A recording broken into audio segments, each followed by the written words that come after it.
முன்னொரு காலத்தில் ஒரு புலவர் வாழ்ந்து வந்தார். அவர் தனது குடும்பத்திற்கு உணவு கூட அளிக்க முடியாத வறுமை நிலைக்கு தள்ளப்பட்டார். அதனால் அரண்மனைக்கு சென்று மன்னரிடம் உதவி கேட்க முடிவு செய்கிறார்.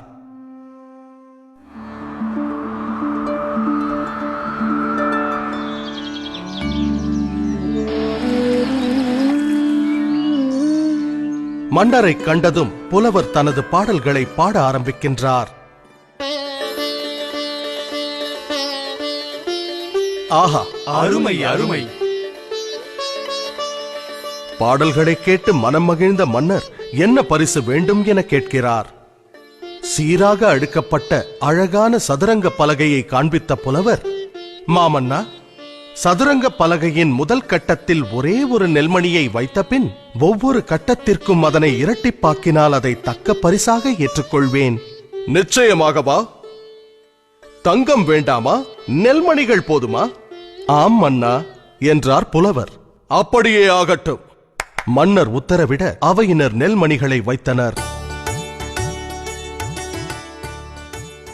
முதல் கட்டத்தில் 1, இரண்டாம் கட்டத்தில் 2, மூன்றாம் கட்டத்தில் 4, நான்காம் கட்டத்தில் 8 என நெல்மணிகளை அடுக்கினர். 10ஆம் கட்டத்திற்கு வந்தபோது நெல்மணிகளின் எண்ணிக்கை 512 ஆனது. 20ஆம் கட்டத்திற்கு வந்தபோது நெல்மணிகளின் எண்ணிக்கை 5,24,288 என அதிகரித்தது.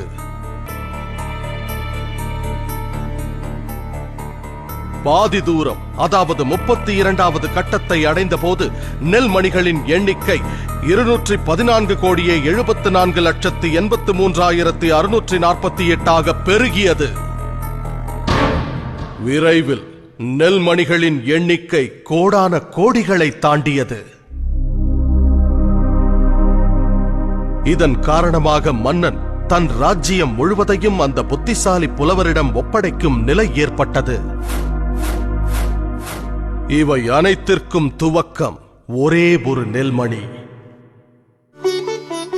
கதையின் நீதி: கூட்டுப் பலனின் பெருக்கும் சக்தியை எப்போதும் குறைவாக எடை போட வேண்டாம். ஒவ்வொரு மாதமும் ஒரு சிறு தொகையை நீங்கள் தவறாமல் முதலீடு செய்து வந்தால் உங்கள் ஓய்வு காலத்தின் போது அந்த தொகை பன்மடங்காக பெருகி நிச்சயம் பலன் தரும்.